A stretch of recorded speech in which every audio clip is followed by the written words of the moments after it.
Honnêtement, je m'attendais pas réellement à ce type de retour du côté de NXT. Bonjour à toutes et à tous, on se retrouve aujourd'hui pour le récap de NXT du 27 février 2024. Et le show s'ouvre directement avec le champion NXT, Ilya Dragunov. Dragunov dit qu'il n'est pas d'humeur pour attendre, c'est la saison de Stand and Deliver. Carmelo disait qu'il n'y a que le titre de NXT comme sujet, alors le sujet est ici, ils peuvent en parler. La musique de Carmelo Hayes commence et il arrive sur la scène avec des agents de sécurité qui font un mur autour de Carmelo Hayes. Hayes dit que Dragunov est le champion, mais c'est lui qui représente la marque. Devant lui, il y a la sécurité Melo. Ils feront ce qu'ils décident. Dragunov est encore furieux pour l'avoir utilisé. Hayes dit que justement, il ne va pas entrer sur le ring avant que le match soit officiel. Perdre le titre est la plus grande peur de Dragunov, alors il ne voudrait pas se faire attaquer. Il laisse à Dragunov jusqu'à la fin de la soirée pour régler ses affaires et ensuite ils pourront discuter. Dragunov va réussir à frapper deux agents de sécurité et va poser avec son titre sur le ring. Début tranquille pour ce NXT, pas une promo extraordinaire de la part de Melo et de Ilya Dragunov, mais on nous met encore une fois cette histoire en place avec un Melo qui arrive avec de la sécurité. J'aime beaucoup quand les heels font ça, quand ils arrivent avec de la sécurité et les babyface doivent détruire cette sécurité, c'est quelque chose que j'aime beaucoup. Et en plus de cela, Melo a plutôt raison dans cette situation, il ne va rien faire, il va plutôt attendre que le match soit officiel entre lui et Ilya Dragunov. C'est plutôt logique comme attitude de la part de Melo. Je pense que ouais, il va être officiel dans la soirée, on aura le temps d'en reparler, mais ça sent très bon cette histoire. Kelani Jordan fait face à Kiana James dans un combat de 7-8 minutes et c'était vraiment bien, vraiment très bien. Une belle performance encore une fois de la part de Kelani Jordan qui ne cesse de progresser. Et ce que j'aime avec Kelani Jordan, c'est qu'elle a un style très particulier par rapport aux autres femmes de NXT. Alors oui, à NXT on a eu pas mal de femmes qui savaient voltiger, qui savaient un peu se balader dans les airs, mais un peu moins ces derniers temps. Et Kelani Jordan, elle sait le faire, elle va se projeter, elle va sortir des moonsaults assez impressionnants. Clairement, elle vient de la gymnastique et ça se voit, hein, vraiment honnêtement, et je trouve qu'elle fait ça très bien. Et surtout, oui, il y a le côté gymnaste, oui, il y a le côté très athlétique, mais elle essaye de rajouter d'autres prises à son arsenal, et clairement, et c'est peut-être pas anodin, mais on sait qu'elle est en couple avec Carmelo Hayes, et Carmelo Hayes en a déjà parlé, elle en a déjà parlé, il lui a fait regarder énormément de vidéos de catcheurs, d'anciens catcheurs, etc., pour apprendre certaines choses. Elle disait aussi en interview que pour apprendre à faire des promos, elle a regardé énormément de promos de Daniel Bryan, donc voilà, c'est une femme qui veut progresser, et moi, ça me plaît. Finalement, Easy Dame va faire une intervention, ce qui va donner la victoire à Kiana James. Ce qui est sûr, c'est que cette histoire n'est pas terminée.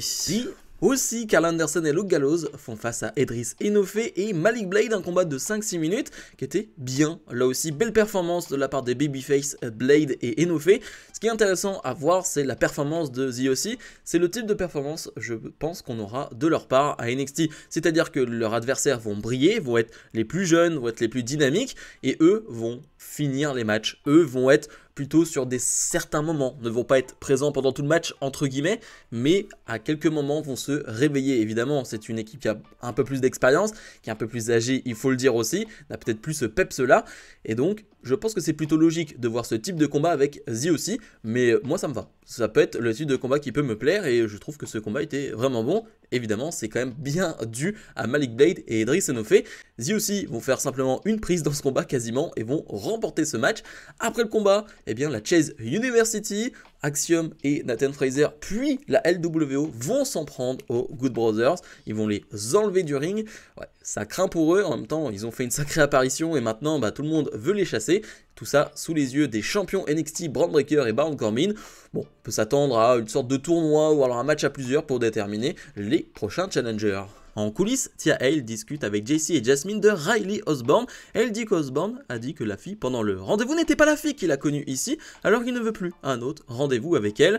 Riley voulait la Hale toute heureuse et drôle. JC dit que c'était la Hale qui était une loseuse, les bien meilleures aujourd'hui. Kiana James et Easy Dame arrivent pour la féliciter pour Chase You. JC dit que Hale veut prendre des conseils de Fallon Henley, pourtant James dit que c'est honteux. Jakara Jackson fait face à Roxanne Perez. On en parlait en plus il y a quelques semaines du fait que Jakara Jackson puisse à nouveau catcher, à nouveau combattre et puisse enfin progresser parce que clairement la blessure l'année dernière l'a coupé dans sa progression. Et moi je suis content de l'avoir dans des matchs 1 contre 1 face à Roxanne Perez. Une Roxanne Perez qui était pas réellement heureuse que Lash Legend prenne une place pour un match pour le titre la semaine dernière. C'est pour ça qu'on a ce combat qui va durer 4-5 minutes et c'était bien. C'est ce que je demande aussi à certains matchs de NXT, d'être de 4-5 minutes de cette tonalité là. J'aime beaucoup ce type de match là et je trouve que Jakara Jackson va bien faire le boulot. Encore une fois, elle montre de belles choses et j'attends de voir la suite moi avec Jakara Jackson. Roxanne Perez fait du Roxanne Perez et enchaîne les bonnes prises. J'adore son finish, la manière dont elle va finir le match avec Russian Leg Sweep enchaîné avec Crossface. Abandon de Jakara Jackson, c'est sans doute la femme la plus technique de NXT. Luca Crucifino fait face à Dijak. Alors pourquoi ils se font face? La semaine dernière, Dijak était en train de torturer littéralement Joe Gacy et Luca Crucifino est un avocat du côté de NXT et donc lui a dit de ne pas faire ça. C'est pour ça qu'on a ce match ce soir qui va durer 4 minutes, mais c'était bien, c'était vraiment bien. Luca Crucifino qui fait ses preuves, qui montre de quoi il est capable, parce que Dijak va frapper fort dès le début, des atémis, des énormes droites, et Luca Crucifino va se mettre aussi dans ce ton-là, va frapper extrêmement fort, et t'as deux géants qui s'en mettent plein la tête pendant 4 minutes, et je trouve ça génial. Vraiment ça me suffit, vraiment des matchs de 4 minutes où t'as juste deux hommes qui frappent fort. Je suis content, je suis un homme heureux. Dijak va finalement l'emporter et l'après-match est intéressant avec Joe Gacy qui va revenir avec sa camisole et Luca Crucifino qui avec un pied de biche va s'en prendre à Dijak et Gacy va réussir à s'attaquer à Dijak. Ce qui est intéressant, c'est qu'on va retourner en backstage quelques secondes après, on va voir que Tony D'Angelo regardez ce segment-là et va dire à Lorenzo, ouais, va voir Luca, l'air de dire, va lui parler, comme si, Luca allait rejoindre la D'Angelo Family. Ouais, ça pourrait être très intéressant. En tout cas, Luca Crucifino, on l'a vu quelques fois du côté de NXT Level Up, quelques fois à NXT, mais c'était pas très clair. Là, ouais, t'as l'impression qu'il est clairement lancé à NXT et il y a vraiment de belles choses à faire. La championne, Lyra Valkyria est sur le ring. Valkyria dit que premièrement elle souhaite un prompt rétablissement à Shotzi et lorsque Shotzi reviendra, elle lui doit un match pour le titre. Elle doit aussi souligner que Lash Legend a livré un beau match la semaine dernière. Elle est quelqu'un qui garde ses promesses et elle a fait une promesse à Tatum Paxley. Alors c'est le moment de lui donner ce qui lui revient. Valkyria va demander à Paxley de la rejoindre et dit que c'était tellement difficile la semaine dernière, en plus avec l'Open Challenge. Paxley dit qu'elle est prête à n'importe quoi pour Valkyria et elle a prouvé qu'elle peut garder sa parole. Valkyria dit que oui et elle lui a promis une surprise. Alors elle a parlé avec Ava et la semaine prochaine, elles feront un match en équipe. Paxley dit qu'elle savait qu'elles seraient ensemble pour toujours. Valkyria dit qu'elles vont affronter les Kabuki Warriors à Roadblock pour les Women's Tag Team Championship et ainsi avoir un objectif en commun. Paxley est bien heureuse, mais Ridge Holland arrive à ce moment-là. Ridge Holland va les couper. Roland dit qu'il leur souhaite la meilleure des chances pour Roadblock, mais elles peuvent partir. Il aurait besoin du ring pour s'exprimer. Les deux catcheuses vont quitter le ring. Holland dit qu'il est un homme d'action. Ses actions l'ont amené à ce résultat. C'est toujours lui qui pousse le jeu trop loin. Il n'est pas ici pour s'excuser pour ses actions. Il se défendait. Il défendait sa famille. Il n'y a aucune malice ou autre chose. Les lumières vont s'éteindre. Le texte s'affiche disant que la vérité sera dévoilée. Mais la douleur viendra dans la lumière. Un homme avec une chaise le frappe dans le dos. Et il s'agit d'un certain Shawn Spears. Déjà, premièrement, parlons de Lyra Valkyria et Tatum Paxley qui vont affronter Asuka et Kairi Sane la semaine prochaine. Je trouve ça génial pour leur personnage, pour le développement de leur personnage et de leur amitié et de leur complicité. À voir à quel point ça va fonctionner ou non, mais de voir Kairi Sane et Asuka du côté de NXT, ça c'est vraiment une très bonne chose. Et pour parler de la deuxième nouvelle, assez choquant, on savait pas réellement qui se cachait derrière ces messages qui étaient envoyés depuis quelques semaines. On avait des rumeurs sur possiblement des catcheurs japonais. Alors oui, beaucoup vont être déçus de voir que ce n'est que Shawn Spears, entre guillemets. Ça c'est clair. Ce qui est sûr, c'est que l'arrivée est géniale. Vraiment, c'est tellement stylé. C'est vraiment classe. Avec la lumière qui est comme ça, qui arrive sur lui. On arrive à voir à peine qui c'est. Mais surtout, je trouve que c'est juste beau en fait. Vraiment, c'est beau. Maintenant, c'est vrai que c'est surprenant. Voir donc Shawn Spears, anciennement Ty Dillinger, du côté de NXT, lui qui était du côté de AEW, c'est assez surprenant. Il a 43 ans, si je dis pas de bêtises. Quel est réellement le but de l'amener à NXT? Former des jeunes superstars, on peut imaginer que ce soit ça. Est-ce que je suis hypé? Non, je peux clairement pas vous dire ça. Je vais pas vous dire que je suis hyper heureux de voir Shawn Spears du côté de NXT. Maintenant, l'arrivée était vraiment cool et je vais attendre de voir, mais c'était assez surprenant. Von Wagner fait face à Lexis King. Pas grand chose à dire sur ce combat de 4-5 minutes, honnêtement. C'était assez moyen. Finalement, à l'extérieur du ring, on a Robert Stone qui va se faire attaquer par Lexus King, et donc Robert Stone pendant le match va intervenir, ce qui va donner la victoire à Von Wagner, qui va gagner avec un roll-up, mais surtout Von Wagner est un peu blessé à la jambe, et après le match, Lexus King va s'en prendre encore à cette jambe. Robert Stone va revenir sur le ring et va prendre un finish de la part de Lexus King. Bref, cette histoire n'est pas terminée. Jada Parker fait face à Gigi Dolin. Les deux sont allés voir Ava pour avoir un combat et surtout pour savoir quelle était la suite de leur route vers WrestleMania et surtout vers Stand and Deliver.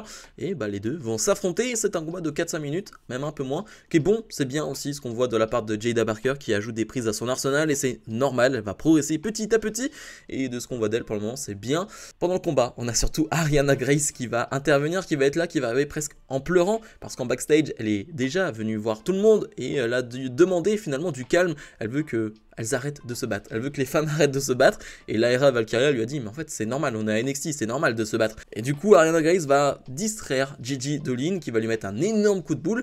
Mais Jada Parker va en profiter pour porter son finish et gagner. D'ailleurs, pas convaincu par le finish de Jada Parker pour le moment. C'est une sorte de running punch avec plutôt un coup d'avant-bras. Pas très impressionnant, je trouve. Peut-être que ça manque d'impact. S'il serait porté avec plus de puissance, peut-être que ce serait plus beau. Pour le moment, je suis pas très convaincu par ce finish. Noam Dar défend son Heritage Cup face à Charlie Dempsey. Pendant une semaine, on savait qu'on allait avoir un combat de Noam Dar qui allait défendre son titre, mais on ne savait pas contre quel membre du clan de Drew Gulak. Et c'est Charlie Dempsey qui se met en avant et c'est contre lui qu'il va avoir ce combat. Et c'était vraiment bon, c'était vraiment excellent. Et ce type de combat me fait dire qu'on ne voit pas assez catcher Charlie Dempsey du côté de NXT. Vu le résultat, peut-être qu'on le verra un peu plus. Mais ce qui est sûr, c'est que c'est exceptionnel. Techniquement, ce qu'il a fait, c'est exceptionnel. Et ce que j'aime beaucoup, c'est que dès le début du combat, et bien suite à un roll-up, suite à un enchaînement sublime que n'a pas vu venir Noam Dar, il va gagner 1-0. Et c'est très rare de voir le champion Noam Dar dans cette situation-là, d'être mené 1-0 très rapidement. Noam Dar va plus tard revenir dans le combat à 1-1, mais pendant un long moment, il va se retrouver à 1-0 et donc il est en difficulté. Et Charlie Dempsey va nous montrer toute sa technique, toute sa palette technique qui est impressionnante, qui m'a beaucoup plu lors de ce match et Noam Dar va le suivre dans cette direction-là. C'était un vrai bon combat technique, vraiment, ça m'a énormément plu. Noam Dar revient donc à 1-1, mais la fin de combat est très intéressante parce qu'à ce moment-là, il n'y a plus de technique. Non, il n'y a que de la stratégie d'équipe de la part du clan de Drew Gulak. On va faire des interventions, on va venir Miles Borne, Drew Gulak, Damon Kemp. Voilà, on va se servir du nombre parce que de l'autre côté, il n'y a que Oro Mensah. Et du coup, on va s'occuper d'Oro Mensah. Et forcément, Noam Dar se retrouve un peu seul et Noam Dar va perdre son Heritage Cup. Charlie Dempsey devient le nouveau champion Heritage Cup. C'est une très bonne nouvelle. Comme je le disais, on va peut-être le voir plus catché maintenant et ça me plaît vu ses prestations. Et puis ça change. Noam Dar avait peut-être fait un peu le tour avec son clan autour de l'Heritage Cup. On avait compris tout ce délire là. C'est bien de changer un peu et de voir d'autres combats, d'autres affiches. Moi, ça me plaît. Le segment main event, Ilya Dragunov attend sur le ring et Carmelo Hayes arrive avec ses agents de sécurité. Hayes dit qu'on a le contrat, la patronne, Ava. Maintenant, il parle la même langue, mais pas besoin d'être trop intimidé par sa sécurité, c'est pour sa protection. Dragunov dit qu'ils sont proches depuis environ 8 mois et Melo est simplement dans sa conspiration. Melo est prêt à faire n'importe quoi pour ce titre. Hayes dit que c'est drôle venant d'un gars qui disait vouloir prendre son âme la semaine dernière. La différence est qu'il est simplement plus froid pour commettre ses actions. La musique de D'Angelo va retentir et Tony D'Angelo va venir sur le ring. D'Angelo dit qu'il faut l'inclure dans la discussion. Hayes dit que si Angelo dit un mot de plus, sa sécurité va le sortir du ring. D'Angelo dit que Hayes n'a pas besoin d'être champion pour faire bouger les choses à NXT. Il y a un seul patron ici. D'Angelo demande aux agents de sécurité de partir et ils quittent tous le ring. D'Angelo dit que ça fait 8 mois que le championnat de NXT se dispute entre Dragunov et Melo, mais il manque le patron. Hayes a une année entière pour parler du titre. Dragunov est vêtu comme un champion, mais un peu trop dramatique. Il est ici pour dire en personne que D'Angelo est l'homme qui veut prendre le titre à Dragunov et pas Hayes. Il a gagné ce qui lui revient. Hayes demande un match de titre alors que lui va mériter un match de championnat à Stand and Deliver. Dragunov dit qu'il a du respect pour ça. D'Angelo dit que si Ava accepte, à Roadblock la semaine prochaine, il pourrait affronter Hayes et le gagnant affrontera Dragunov à Stand and Deliver. Ava dit que c'est à Dragunov de prendre la décision comme champion. Dragunov dit que D'Angelo aura son match, mais il doit au moins laver le plancher avec Melo. Hayes demande si Ava va laisser faire Dragunov comme un lâche. Hayes dit que D'Angelo est peut-être bon pour sortir les ordures, mais il est le patron lorsqu'on parle de titre. D'Angelo et Hayes vont avoir un face-à-face, mais Hayes va le pousser sur Dragunov et porter un slam sur D'Angelo à travers la table. Ice va signer le contrat pour terminer le show. Quel segment les amis, c'était vraiment top, on en parlait la semaine dernière de l'attitude de D'Angelo qui allait revenir en solo, qui allait un peu lâcher sa famille entre guillemets, mais qui allait vraiment revenir en solo, et bah directement il se place dans le main event et ça j'aime beaucoup parce que j'aime Tony D'Angelo, j'aime de quoi il est capable, juste le moment où il fait comprendre à Carmelo que c'est lui qui contrôle sa sécurité, j'ai adoré, c'est génial, c'est vraiment, ça se passe en quelques secondes, mais c'est génial. Et ensuite, la manière dont il a fait sa promo et qu'il a fait comprendre à Dragunov que ouais, on en a un peu marre de cette histoire entre Melo et Dragunov. Et quand il dit on en a un peu marre, c'est le roster, voilà, nous on veut notre chance aussi. Et j'ai vraiment beaucoup aimé. On aura donc un match entre Tony D'Angelo et Carmelo Hayes du côté de NXT la semaine prochaine. C'est deux hommes qui viennent directement de NXT 2.0. Alors, Carmelo Hayes, pas réellement, mais ces deux hommes qui, lorsqu'on a eu la guerre NXT Black and Gold contre NXT 2.0, étaient dans le même clan au tout début de NXT 2.0. Donc je trouve ça génial de les retrouver à ce moment-là, à cet endroit-là. Ouais, vraiment un super segment pour terminer le show. Bilan de NXT, c'était vraiment bon, je mets un bon 8,5. Je me suis régalé tout au long du show, on a eu des bons combats qui étaient courts de 4-5 minutes, mais c'est ce que j'aime du côté de NXT. Et puis évidemment, le segment main event était excellent, rajouter D'Angelo dans cette histoire, l'arrivée de Shawn Spears de cette manière-là, même si je ne suis pas convaincu par son arrivée, mais en tout cas la manière dont ça a été fait, j'ai trouvé ça très classe, très beau, très stylé. Donc je trouve qu'on a un bon NXT et la semaine prochaine, ça sent très bon avec NXT Roadblock, des gros matchs en perspective. Ouais, on a un gros NXT pour la semaine prochaine et j'ai hâte d'y être. Bref, comme d'habitude, n'oubliez pas de mettre le pouce vers le haut, de vous abonner et nous on se retrouve dans la semaine pour d'autres vidéos. Salut